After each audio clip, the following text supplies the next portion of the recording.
Baby Bell with chili powder naman po. Ang nag-comment ay si Aisane. Wow, ganda ng name mo, Aisane. Hello sa'yo. Ito yung ating chili powder. Sa dinami-dami ng chili dito sa bahay, kasi kapag sili talaga, mahilig talaga ako sa sili. Dito ako kinabahan ng a little bit. Tapos ito yung ating Baby Bell. Kasi kapag powder siya, meron siyang possibility na pumasok dun sa ilong tapos masakit yun. Ito yung kulay ng Baby Bell. May blue, orange, at orange. Yan, mga flavor nila yan. Green. Ay, meron ng green na Baby Bell. Yan. Yung tapos dilaw. Yung orange ay parang gouda siya. Tapos merong cheddar yung dilaw ata yun. Tapos itong blue. Ayan. Open natin itong orange. Merong Emmentaler, cheddar, gouda, mozzarella. Yun yung mga flavor nila. May nagtatanong ng update ng wax ng Baby Bell. Pakita kayo on. Soon. Pag napuno siya.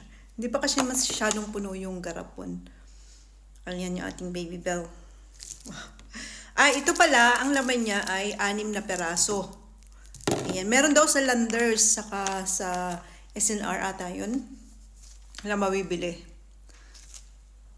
Oh, grabe.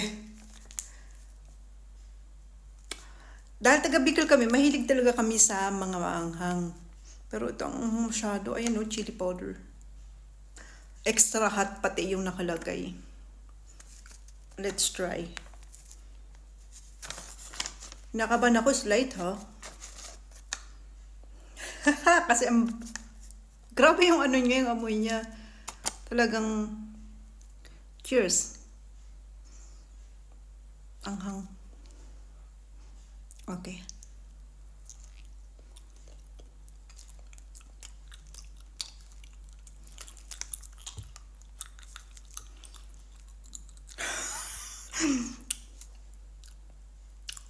Okay. Meron akong chili flakes, tapos yung chili powder, meron din akong cayenne powder, yung mahaba yun na sili na kulay pula, pulang-pula.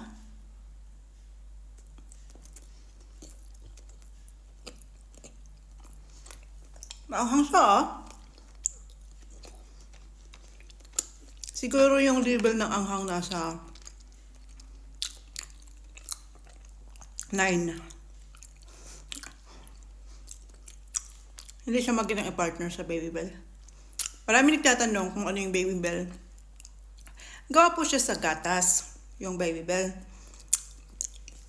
Kung pwede rin siya sa mga bata, pwede sa mga bata. Kasi snack talaga siya ng mga bata dito sa Germany. Ito yung binabaon ng ibang bata sa kindergarten. Itong Baby Bell.